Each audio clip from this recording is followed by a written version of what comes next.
4000 pension కోసం ఎదురు చూసి విసిగి వేశారిన 46 లక్షల మంది ధన్యవాదాలు చెప్పాలా? లేదా 6000 పెన్షన్ కోసం అలసిపోయిన 100 రోజుల్లో ఇస్తామని చెప్పి అలసిపోయిన 5 లక్షల మంది దివ్యాంగులు ధన్యవాదాలు చెప్పాలా? యూరియా బస్తాల కోసం లాఠీ దెబ్బలు తింటున్న 72 లక్షల మంది రైతులు ధన్యవాదాలు చెప్పాలా? లేదా నెలకు 2.5 ఇస్తామని చెప్పి 2.5 ఇస్తామని చెప్పి 1,68,00,000 మంది ఆడబిడ్డలకు మీరు ఏదైతే వాగ్దానం ఇచ్చారో మరి వారు ధన్యవాదాలు చెప్పారా? ఎవరు చెప్పాలి అధ్యక్ష? 4000 నిరుద్యోగ భృతి అన్నారు, 2 లక్షల ఉద్యోగాలు మొదటి సంవత్సరంలో ఇస్తామన్నారు, మరి ఆ నిరుద్యోగ సోదరులు ధన్యవాదాలు చెప్పాలా? డిఏలు రాక, పిఆర్సీ లేక, బెనిఫిట్స్ అందక నరక యాతన పడుతున్న 10 లక్షల మంది ఉద్యోగులు, పెన్షన్దారులు, అవుట్ సోర్సింగ్ వర్కర్లు వారు ధన్యవాదాలు చెప్పాలా?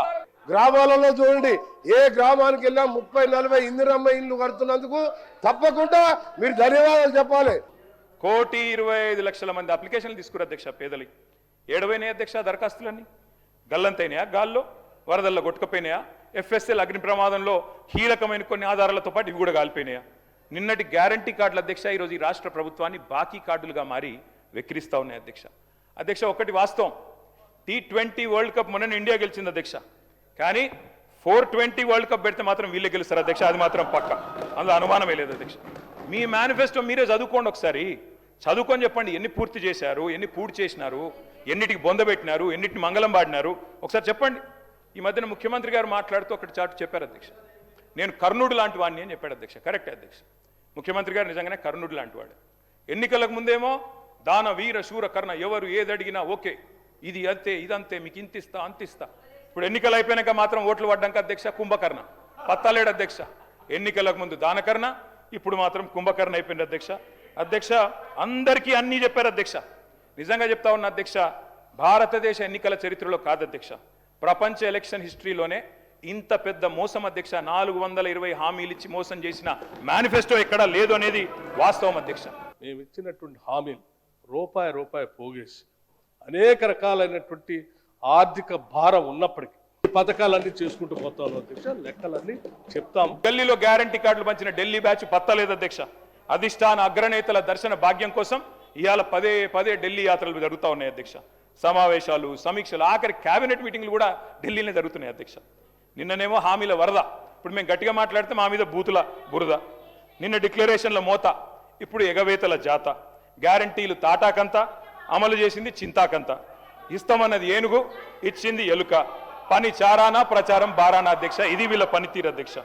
అధ్యక్ష వాస్తవం ఏంటంటే ఇక్కడనేమో జనం అచ్చ తెలుగులో తమ ఆవేదన వెళ్ళబోసుకుంటున్నారు అధ్యక్ష. వీళ్ళేమో మలయాళంలో, మరాఠీలో, బీహార్లో, హిందీ భాషల్లో గొప్పలు చెప్పుకుంటున్నారు అధ్యక్ష. తెలంగాణ జనం సొమ్ముతో ఇతర రాష్ట్రాల్లో ఎన్నికల ప్రచారాలు చేస్తా ఉన్నారు అధ్యక్ష. జాతీయ పార్టీ మా అధిష్టానం కాంగ్రెస్ పార్టీది. ఢిల్లీ నుంచి రాజకీయం ఉంటది, ఢిల్లీకి ఎన్ని మార్లైనా వెళ్తాం. అదేవిధంగా రాష్ట్ర ప్రయోజనాల గురించి ఎన్ని మార్లైనా ప్రధానమంత్రితో కలుస్తాం, మంత్రులతో కలుస్తాం, చూపెడతా ఉన్నాం ఫలితాలు. అధ్యక్ష 1,00,00,000 మందిని కోటీశ్వరులు చేసుడు దేవుడు ఎరుగు అధ్యక్ష. ఈ బడ్జెట్లో ఎల్లుండి బట్టిగారు పెట్టే దానిలో నెలకు 2,500 రూపాయలు ఇచ్చే మహాలక్ష్మి పథకం పెట్టండి అధ్యక్ష. కోటీశ్వర్లు తర్వాత చేయండి, నెలకు 2,500 నా కథ కాదు అధ్యక్ష. 100 రోజుల్లో చేస్తామన్నారు అధ్యక్ష. 100 రోజుల్లో నెలకు 2,500 రూపాయలు ఇస్తామన్నారు. మరి దగ్గర 800 రోజులు అయిపోయింది. ఇప్పుడన్నా నిలబెట్టుకోండి అని రాష్ట్రంలోని మహిళల తరఫున అడుగుతా ఉన్నాను అధ్యక్ష. మొదటి గవర్నర్ గారి ప్రసంగంలో, తమిళిసై గారి ప్రసంగంలో ఆ రోజు చెప్పించారు అధ్యక్ష, ఏమని? 1,00,000 కోట్లు వడ్డీ లేని రుణాలు ఇస్తాం, 1,00,000 కోట్లు ఇస్తాం వడ్డీ లేని రుణాలు అని చెప్పారు అధ్యక్ష. మరి నిన్న గవర్నర్ గారి ప్రసంగంలో వడ్డీ లేని రుణం అనేది మాయమైంది అధ్యక్ష. మరి ఆ స్కీమ్ ఏమైనా ఎత్తేస్తుండ్రా, ఉంటుందా? వడ్డీ లేని రుణం ఇప్పటికి రాష్ట్రంలో 2,000 కోట్లు బాకీ ఉన్నారు. మీరు మహిళా సంఘాలకి ఇస్తారా, ఇయ్యరా? ఆ స్కీమ్ ఉందా, తీసేస్తారా? ఎందుకంటే మొదటి గవర్నర్ ప్రసంగంలో 1,00,000 కోట్లు వడ్డీ లేని రుణాలు అన్నారు. మరి నిన్నటి ప్రసంగంలో 1,00,000 కోట్లు అన్నారు, కానీ వడ్డీ లేని రుణం రాకుండా జాగ్రత్త పడ్డారు, మంచి ఎడిటింగ్ చేశారు. కాబట్టి ఉన్నదా లేదా చెప్పండి అధ్యక్ష. మహిళా సాధికారత గురించి బ్రహ్మాండమైన ఉపన్యాసం ఇచ్చారు అధ్యక్ష. అట్లాగే గవర్నర్ గారి ప్రసంగంలో నిన్న మిస్ వరల్డ్ అనే కంటెస్ట్ పెట్టామని చెప్పారు అధ్యక్ష. అధ్యక్ష ఇక మిస్ వరల్డ్ విషయంలో మిస్ ఇంగ్లాండ్ చెప్పింది అధ్యక్ష. నేను మిస్ ఇంగ్లాండ్ పారిపోయింది అధ్యక్ష, మన దేశం వదిలిపెట్టి పారిపోయింది. ఏమైనా అధ్యక్ష?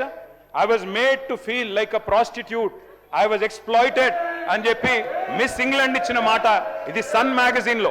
ఎవరు అధ్యక్ష దీనికి బాధ్యులు? ఇవాళ మేము మహిళలకు ఒక లక్ష్యంతో పనిచేస్తున్నాం. 1,00,00,000 మంది మహిళల్ని కోటీశ్వరులను చేయాలనుకున్నాం. అరే ఇప్పటి వరకు టౌన్లో, రూరల్లో 57,000 కోట్ల రూపాయలు వాళ్లకు బ్యాంకుల ద్వారా స్త్రీ నిధి ద్వారా ఇవ్వడం జరిగింది. అధ్యక్ష నాకు మదన్ అంటే మదన్ నాకు పాత మిత్రుడే అధ్యక్ష.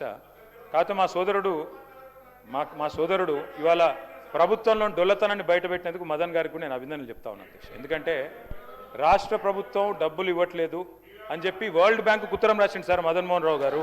100 కోట్లు నిధులు ఇవ్వండి, మాకు వరల్డ్ బ్యాంక్ నిధులు ఇవ్వండి అని మదన్ మోహన్ రావు గారు ఉత్తరం రాసిండ్రు. మా సోదరుడు నేను అభినందిస్తున్నా సార్, అభినందిస్తున్నా మదన్, ఆగోయింది కూసో. అయితే అధ్యక్ష ఎట్లా ఉందంటే అధ్యక్ష ఇవాళ హైకోర్టు ఈ మధ్యన తీర్పిచ్చింది అధ్యక్ష. అరే మదన్ భాయ్ నేను అభినందిస్తున్నా కూసో. How can you comment on me? How can you comment on the government? ఇది అన్యాయం సార్, ఇది వెరీ అన్ఫేర్. ఇది unfair. You can come to ఎల్ఆర్ఎడ్డి to ask sir. No come on, you said ఎల్ఆర్ఎడ్డి, ఐఎమ్ ద రిప్రజెంటేటివ్ ఆఫ్ ఎల్ఆర్ఎడ్డి. High court ఒక తీర్పిచ్చింది అధ్యక్ష ఈ మధ్యలో.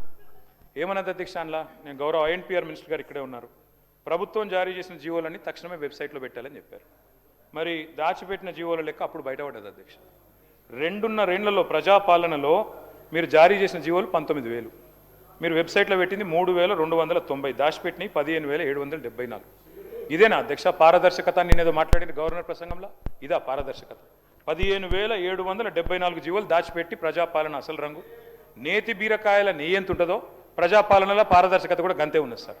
అధ్యక్ష ఇంకొక మాట అధ్యక్ష, ఇవాళ వల్లించేదేమో ప్రజాస్వామ్య ప్రవచనాలు అధ్యక్ష మా శ్రీధర్ బాబు గారు, ఆచరించేది మాత్రం నిరంకుశ విధానాలు అధ్యక్ష. వాస్తవం అధ్యక్ష. ఇది రీట్వీట్ చేస్తే ఒక సోషల్ మీడియాలో రీట్వీట్ అధ్యక్ష, ఒరిజినల్ పోస్ట్ కాదు, ఎవరిని తిట్టలేదు కొట్టలేదు, రీట్వీట్ 20 రోజులు జైలుకు పంపినారు.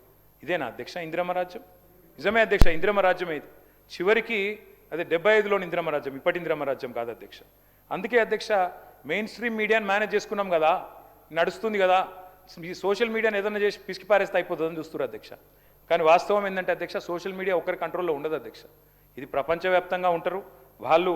మరి ప్రభుత్వం మీద ప్రజల మీద తప్పకుండా వారు చెప్తూనే ఉంటారు అధ్యక్ష. ఎవరు చేసినా ఏమన్నా కూడా వాస్తవం వాస్తవమే అధ్యక్ష. థామస్ జెఫర్సన్ గారు ఒక మంచి మాట చెప్పారు అధ్యక్ష, అందరూ వినాలి. When the government fears the people there is liberty, but when the people fear the government there is the tyranny. అంటే నియంతృత్వ పోకడలు మంచిది కాదు, ఒక రీట్వీట్కి 20 రోజులు జైల్లో పెట్టే పద్ధతి మంచిది కాదు అని చెప్తా ఉన్నాం అధ్యక్ష. ఇప్పటిదాకా కట్టుకథలు ఏదైతే విచిత్రంగా చూపించారు ఒక స్క్రీన్ మీద, ఏది ప్రధానమైన సీట్లు జడ్జి స్థానంలో కూర్చున్న మిమ్మల్ని మీరిచ్చిన జడ్జిమెంట్ మీద క్వశ్చన్ చేస్తున్నారంటే